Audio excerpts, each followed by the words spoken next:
Welcome to the third in a series of talks on Wesley's Britain by Jeremy Black, Emeritus Professor of History at the University of Exeter, and also a visiting fellow with us in the Oxford Centre for Methodism and Church History.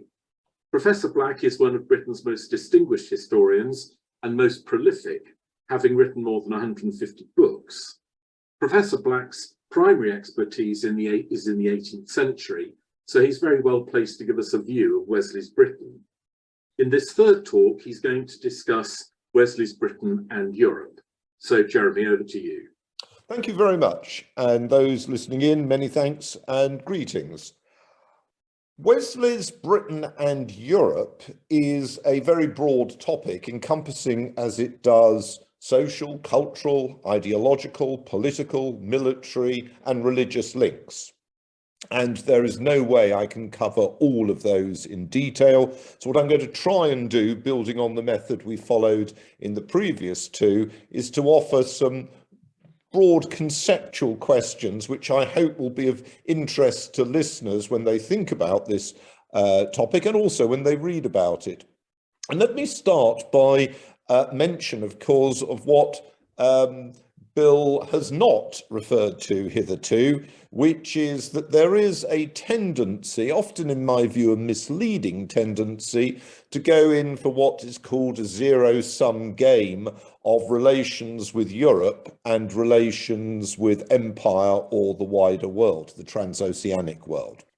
Now, clearly, you could argue that a history or account of Britain as a state, a society, and a power in the 18th century looks very different if one is considering it from the salons of, say, Geneva, or the consistory of Geneva, or as opposed to on the Ohio River frontier against Native Americans. And obviously it does. But it would be a mistake to ignore the extent to which people in their minds can and do hold simultaneously differing interests, differing experiences, and do not necessarily see them as contrasting. The Wesleys themselves, and indeed one might, if one wishes to use the phrase, the more enthusiastic side of Anglicanism and the early stages of Methodism, were linked obviously to the continent of Europe and to Protestantism there, but also they were concerned with the religious life of people in North America, both white and black, both free and slaves, and indeed in the West Indies as well. And one shouldn't see this as an incompatibility. The East India Company is a force in the trade of the Indian Ocean up to and including China, reaching to China, I should say, but is also, of course, a major force in the financial markets of London, and indeed, as a result of that, plays a significant role with the Boston Tea Party in the accelerating crisis in what becomes the United States. So the idea of either or is not very helpful, nor necessarily is the temptation, which is very strong at the moment, particularly on the left, with its almost neurotic hatred of the country's history based upon Britain's baleful role in the slave trade in the 18th century, to argue that all of British imperial interest focused on slavery and the slave trade, when in fact that is only true of a part of it. So I think what one has to do is to try and offer a degree more sophistication. Now, we're going to focus today on relations with Europe. We may, I would like to urge Bill to have a future programme at some stage on relations with the New World, so-called. But let's start with Europe. Relations with Europe were clearly not a clean slate. At any stage, in the 18th century, you were aware both of the situation at the present day, but also of a long and almost congested history of relations. And people in the 18th century tended to have a more historicized sense of their identity than those do today. But in the 18th century, you might well take that historicized sense back to medieval Christendom. You might take it back to the Roman Empire and its impact in Britain. You might take it back to what people knew or imagined about pre-Roman societies. And indeed, I've published a book on history in the 18th century in which I comment on how historians, popular writers of the period, wrote about pre-Roman figures such as the Cartimanda, the Queen of the Brigantes, and so on. So there was a congested account of British history in which relations with the continent played a major role. And indeed, classically, since this is a centre looking at, in particular, religious dimensions, classically you see that in the long-standing debate, we can go back to the 16th century with that, as to whether there was an early Christian church in late Roman and post-Roman Britain, which had been as it were, perverted, corrupted, whatever term you wish to use, and many terms were used, by Rome, or whether that was not the case. And given in particular the degree to which issues of legitimacy and legitimation were rested on a historicised account, so that if you read newspapers of the 18th century, famous newspapers like The Craftsman, you will find extensive debate about British history, and indeed you will know that many political figures of the period read history books and wrote history books. And it's worth bearing in mind that you think of Edward Gibbon as an historian, which he was, of course. He was also a member of Parliament. You think of David Hume as a philosopher. He was, of course, but he was also a diplomat and a historian, and so on and so forth. And indeed, one can note that this historicised sense very much encouraged this engagement intellectually with the continent, as did a pursuit of knowledge in which knowledge was either derived from a mediation with the past, as in interests in both the Reformation and the Renaissance, or an engagement with the present in which many of the leading writers who people commented on were continental, and indeed some of those continental writers, most famously of course Montesquieu and Voltaire, but not only them, had spent time in London, quite a lot of time in particular in the case of Voltaire. So one would be wise to be aware that when we now look at this question of Britain's relations with the continent, we are thinking in part not just about how we assess that, but also how contemporaries assessed it at the time and how they were aware of it. Now, it's very true that not everybody had been to the continent. George III never went to the continent, despite living a very long life, 1738 to 1820. So also with the long-lived Robert Walpole. He never went to the continent. But I think it's worth bearing in mind that a period of time abroad, often in a formative stage in one's life, partly to do with education, in the case of people like William Pitt the Elder, who spent time at university in the United Provinces, modern Netherlands, or Frederick Lord North, who spent time learning German with his stepbrother, Lord Dartmouth, both of them in what the area we would now call Saxony, what called Saxony at the time. These were people at a formative time of their life who were abroad, and then on top of that, one could add those people who went abroad for pleasure on the so-called Grand Tour, of which you could think of much of the elite.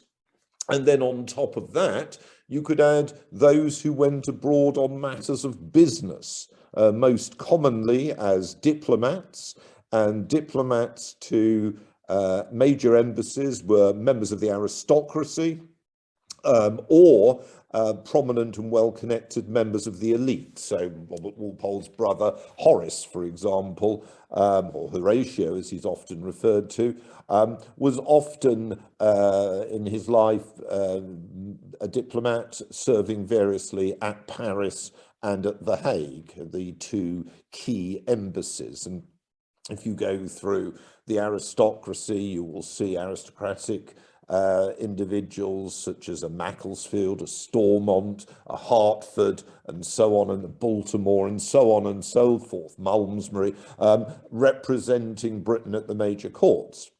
And then one could add to that those who went abroad for military purposes. And it's worth bearing in mind that Britain had forces on the continent due to wars it fought, usually with France, sometimes with Spain as well, or instead, from 1689 to 1697, 1702 to 1713, 1718 to 20, 1739 to 48, 56 to 63, 78 to 83, and 93 thereon till the end of the century.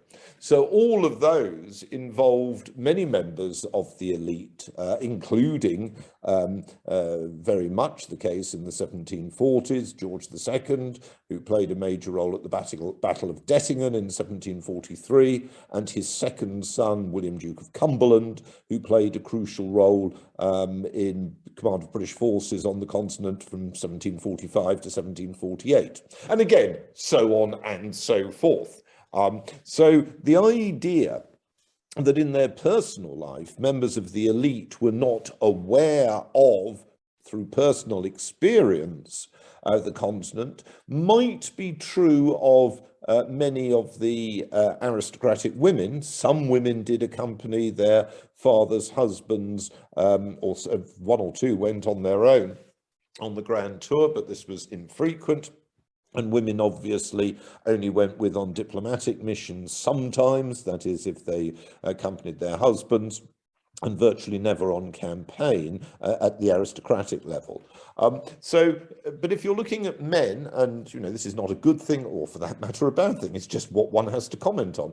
If you're looking at men in the 18th century, many men had experience of the continent, and one can only assume that that would have led them to have their own reflections upon continental society, continental religiosity. And if we're looking at correspondence from that period, say the letters of David Hume, you can very much see reflections on what they saw.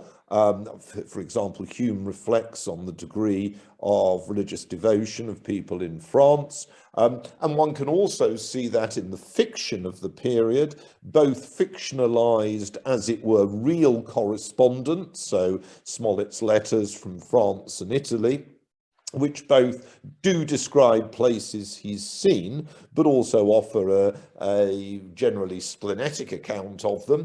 And then on top of that, one can add in the novelists of the period and their accounts of journeys to the continent, or sending some of their figures to the continent, or in some cases, having some of their figures who we might think of as quintessentially English, Robinson Crusoe, for example, being of relatively recent continental antecedents, in Crusoe's case, from Bremen in Germany.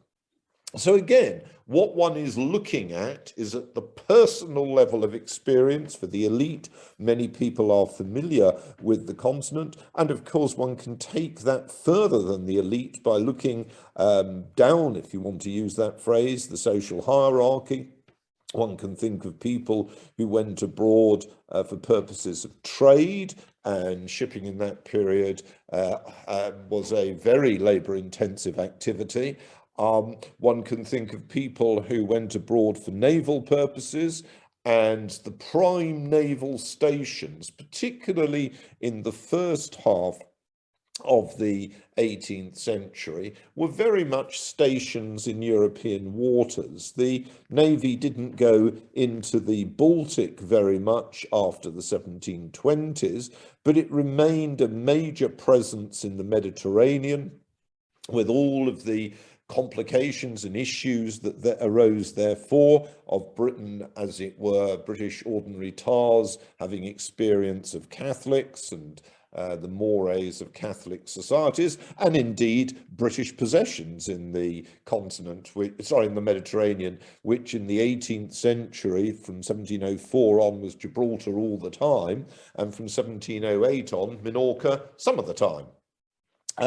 So you have the Navy, you obviously have the Army, significant forces sent to the continent in the 18th century, a process that stops really in 1762-3 with the drawing down of the 7 Years' War, and thereafter, with the exception of the garrisons in Gibraltar and Minorca, there are no British land forces on the continent until 1793.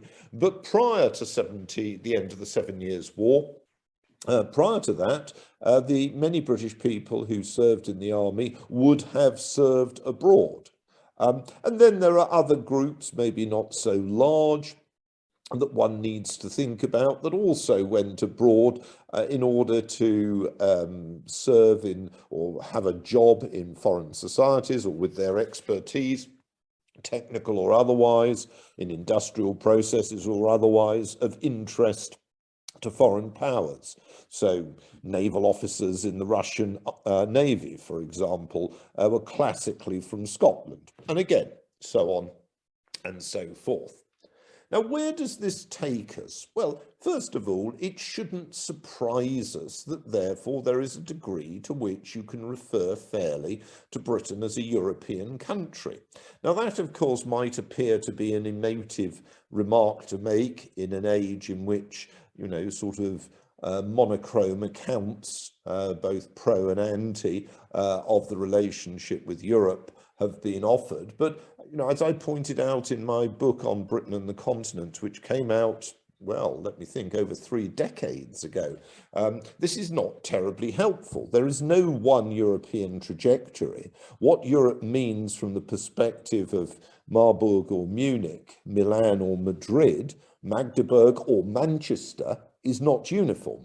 And we could go on. There are aspects in which you could argue that Britain was part of an Atlantic Europe, in which it was more similar to New York or Halifax, Nova Scotia, or Charleston or Philadelphia, than it was to an Eastern Europe in which many of the leading towns were under the Ottoman Empire.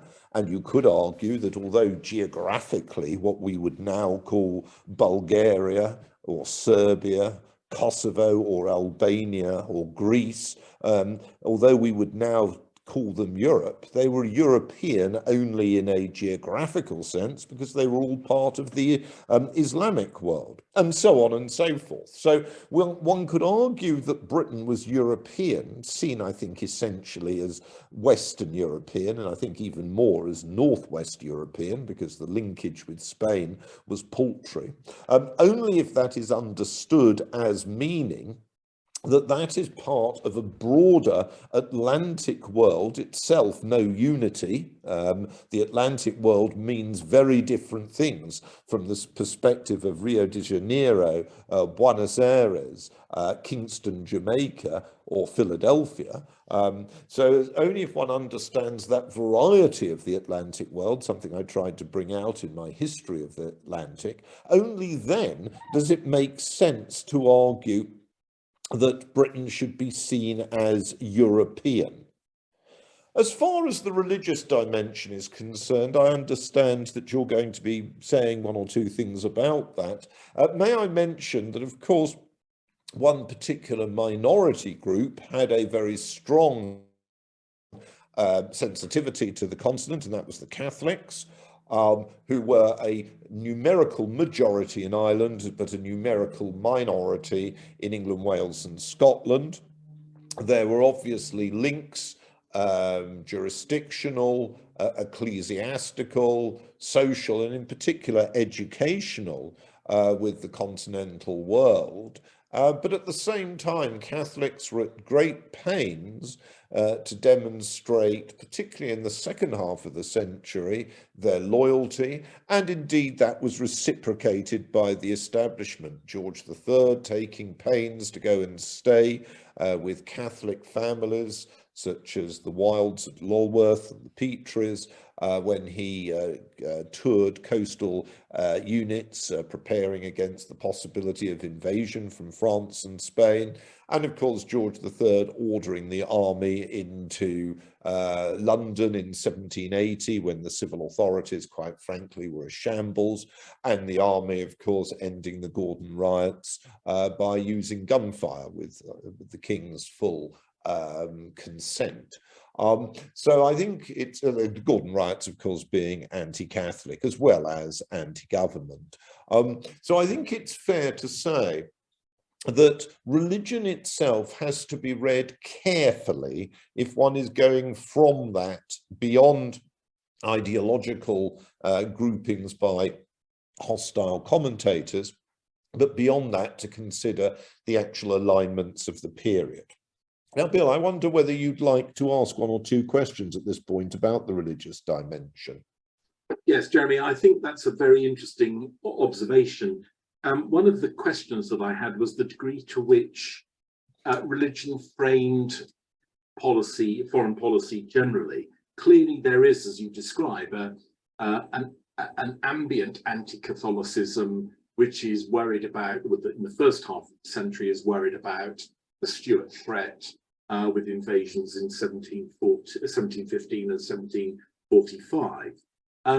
But does specific foreign policy, is that influenced to any degree by religious concerns, would you say? Are some of the foreign wars that Britain's involved with in Europe explicitly to do with religion? Well, that's really interesting, and we could go through several layers here, not least the layers of correspondence or separation with the 17th century, because as you're aware, in his writing about the 1750s and 60s, Stephen Pincus, in discussing English relations with the Dutch, drew attention to tensions within Protestantism that had a religious dimension in it, trying to explain in his mind why there was the First Anglo-Dutch War, rather than seeing it as economic. If we're just looking at let's just look at the first half of the 18th century. You're quite right, there are invasions. You could actually add the Spanish pro-Jacobite one in 1719, and then invasion attempts. I mean, Spanish troops land in Scotland, and then you can add invasion attempts. For example, the French attempt to land in Scotland in 1708, and also invasion threats, which would include 1726, 1731, 1733, and we could go on. So you can readily write about the salience of a Jacobite geostrategic as well as ideological challenge, which really only ends in 1759, when the attempt by the French to invade with a very large force is smashed by British naval victories off Lagos in Portugal, the Algarve, and off Quiberon Bay in Brittany. Now, that does not, of course, mean that, you can have an anti-Jacobite policy. That does not, of course, mean that you necessarily are opposed to all Catholic powers. Indeed, I think it's fair to say that British politicians had a degree more sophistication then than many of their counterparts in recent years do. And the nature of the alliance against the Catholic-backed Jacobite threat was usually to ally with another Catholic power. Yes. So if you're thinking about it, there's the Anglo-French alliance of 1716 to 31, which is succeeded by an Anglo-Austrian alliance. Britain feels vulnerable and is most likely to talk about a Protestant foreign policy at periods like 1738-39, when there seems to be close relations between France and Austria, a situation that very much falls into place with the diplomatic revolution of 1756, which leads to a Franco-Austrian entente, which very much disorientates British politicians and of course leads them to, helps to lead them perforce to closer relations with Frederick the Great of Prussia. Now, let me make this clear. If you're looking at, say, 1738 to 39, a Protestant foreign policy is distinctly weak. The Swedes and the Danes don't like each other, are vulnerable to Russian pressure.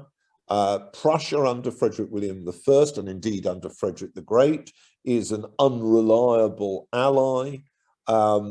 And the Dutch are endlessly complained about by British diplomats for being unwilling to conform to British requirements. So there are practical problems. And as you're aware, after Wesley is dead, of course, Britain finally fights this very long war with revolutionary and then Napoleonic France, in which she succeeds, in part thanks to her own efforts and her own navy, but in part thanks to Austrian, Prussian, and more particularly Russian forces. So I think a Protestant attitude to foreign policy is certainly there in terms of a disinclination to trust what are seen as, in particular, what we might term tridentine, or what might appear to be ultra-Catholicism. So there is a kind of cultural, strong cultural distrust of Spanish Catholicism. But on the other hand, you know, Catholic zeal is very much the case of Baroque Austria under the Emperor Charles VI, the Emperor of the Karlskirche and Klosterneuburg, but that doesn't prevent an alliance with Austria and the Second Treaty of Vienna in 1731. So one's got to be careful here. So each of these foreign ventures, and indeed each of the strategies of foreign policy, are tempered by the realpolitik of geopolitical circumstances. But Bill, can I just take that? That's an opposition which I can fully understand between what you might call idealism and realism as principles in international relations. And I can fully understand where you're coming from in that. Let me say that I don't want to irritate readers, and they've got other things to do than read my massive literature on 18th century foreign policy. But I think one needs to actually drill down through a lot of these. I think that people are capable of understanding and perceiving a much greater level of complexity than that. And I think they could in the 18th century. And the fact that people today, we saw this in the Brexit debate, both pro and anti, there was an enormous amount of stupidity. You see an enormous amount, you go to any dinner party and you'll be struck by how absolutely thick most of the comments you hear are. But that doesn't mean that there aren't some bright people there playing a role in trying to understand how to operate international relations, carrying values, but also having priorities, with their priorities being dynamic rather than fixed. Yes, and indeed, in some ways, that leads me on to my second points, really, which are to do with Wesley's own fairly sophisticated knowledge and contact with Europe. He clearly knows Europe pretty well. He understands the position of Protestants in the Vaudois and in parts of Prussia. Clearly, Methodism owes a great deal to the Huguenot influence, and Huguenots are very numerous in Methodism. But he also has contact, of course, with Amsterdam and draws heavily on Amsterdam for its Arminianism, and of course knows very well the pietists from Moravia and the Moravians. The question I got, I suppose, Jeremy, is clearly, Jeremy, John Wesley is an intelligent, university-educated academic, as well as a clergyman. To what degree do you think the ordinary man or woman in the street in Britain had anything like a sophisticated understanding? For example, what was the coverage in newspapers and cheaper forms of literature of foreign affairs and the perception of Europe? Is that as anything like as sophisticated? Oh, that's a very good question. Well, first of all, as we discussed, I think in the very first of the programs on politics, most people weren't literate. But if you were literate and you could afford to either purchase a newspaper or rent a newspaper, which is a classic way people read it, or actually just borrow one in a barber's shop or coffee house, which again is how a lot of people read them, you would have been struck by how much foreign policy is discussed. I mean, remember, if you look at 18th century newspapers, and listeners can easily look these up in digital formats, you don't find an obsession or really much of an interest with sport, shock horror. You don't find any television news or celebrity culture of that type, shock horror. The advertising space, particularly in the first half of the century, is relatively modest. And in fact, nobody's complaining about the state of the nation's health. And in fact, the majority item in most, though not all newspapers, but in most newspapers, is that of foreign affairs. So I would say that what you've got is quite an extensive coverage of Europe. I mean, it's interesting. It's hard to know what, because we don't have public opinion polls, it's hard to know how far one is looking at, for example, war weariness in 1747, coming towards the end of the War of the Austrian Succession. How far is that to do with war weariness as whatever you might mean, an objective account of Britain's international position? How far is it to do with concern about limitations on corn exports, exports of grain, I mean, wheat? You know, what is and what isn't an informed judgment is a hard one to gauge. But I think one would be mistaken if one imagined that people weren't reasonably well informed, people in the swim of things weren't reasonably well informed of what was going on immediately in northwestern Europe.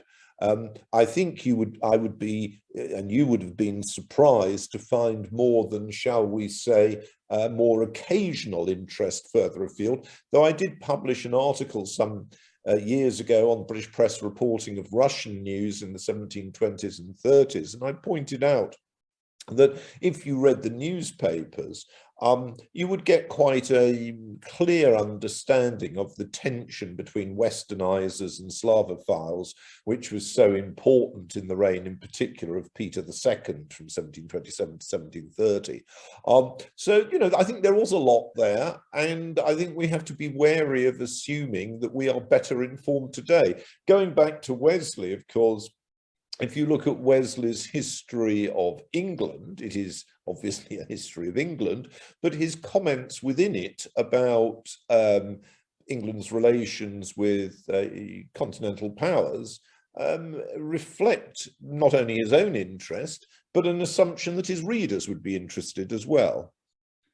Yes, I think one of the aspects of this period that always I find remarkable from newspapers is the list of ships coming into port. Clearly, there is a sense in which people took an interest in where Britain was trading with and where ships were coming from.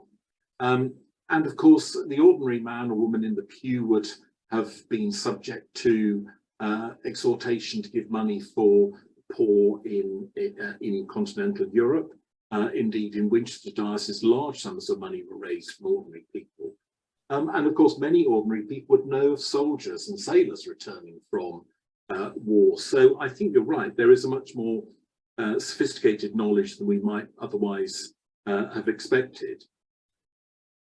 Yes, I agree with you. And if you read novels, there would be many characters as part of the novel, wandered off at some time or other to the continent with sometimes instructive consequences, shall we say. I was very struck, I've got a book coming out on Smollett and a book coming out on Defoe, and I was very much struck about that in each case. And indeed, even if you read, it's less so in Fielding, but if you read Fielding's Amelia, you've also got exactly the same, playing a role. Jeremy, thank you very much indeed. As an introduction to Wesley's Britain and Europe, I think that's absolutely splendid. So thank you very much. A pleasure.